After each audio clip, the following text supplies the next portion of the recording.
Prečo hovoríme, že nikto múdry z neba nespadol? Týmto vyjadrením sme odmietli používať zdravý rozum.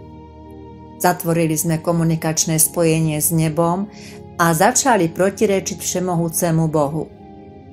V každej ľudským egom vytvorenej cirkvi sme založili vlastného nejednotného ego Boha. A v strachu zo svojho chorého svedomia, vo svojej nevedomosti sme vytvorili takéto vyznanie, ktorému dodnes v obrovskom počte nerozumieme, ale dokola vyhlasujeme. Verím Boha, Otca Všemohúceho, Stvoriteľa neba i zeme, alebo Oče náš, ktorý si na nebesiach, posväť sa meno Tvoje, príď kráľovstvo Tvoje, buď vôľa Tvoja, ako v nebi, tak i na zemi.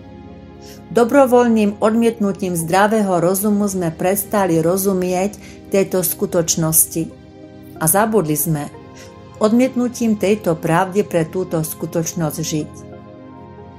Všetci prichádzame na svet v absolútne všemohúcej múdrosti a moci Boha, nevyčerpateľnej životnej energie neba s poslaním priniesť na zem nebeský pokoj. Zabudnutie, spánok a dokonca i smrť sú tým najlepším doporučením ego náboženstva, ako neľútostne vnímať a premietať vinu do nebeského pokoja. Každý konflikt a vojna sú nezmyselné.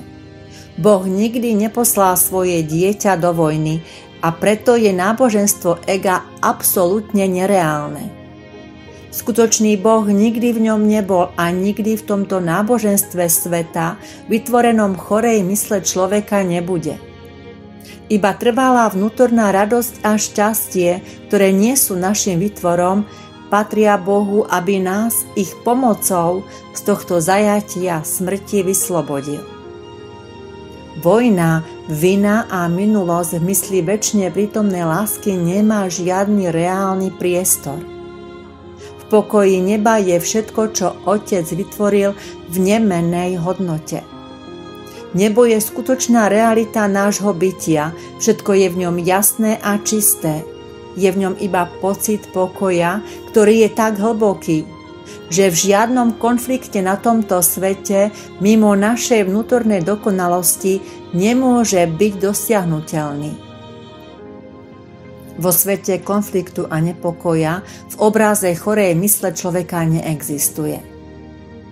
Boh Otec nás obdaroval absolútnou všemohúcou múdrosťou. Naplnil poslaním priniesť nebeský pokoj na neuzdravenú zem a nie je možné, aby niekto z nás v tomto poslaní zlyhal. Nič nezabráni tomu, aby sa uskutočnilo to, čo chce náš jediný milujúci Otec Boh. Ak poznáme, že patríme jedine pravde neba, bez akéhokoľvek rozdielu nás zaplávi skutočným pokojom a nikto nás už o nebo nemôže pripraviť, rovnako ako nebo nemôže nič pripraviť o nás. Otec nám vráti naše duševné zdravie, pretože sme nikdy o zdravie a vnútorný mier neprišli. Komunikačné spojenie v našom byti zriadil sám Boh a nejde ho nejakým spôsobom medzi nami prerušiť.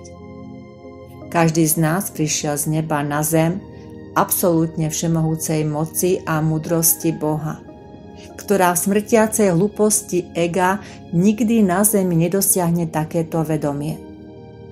Božia vôľa je totiž v nebi už vykonaná.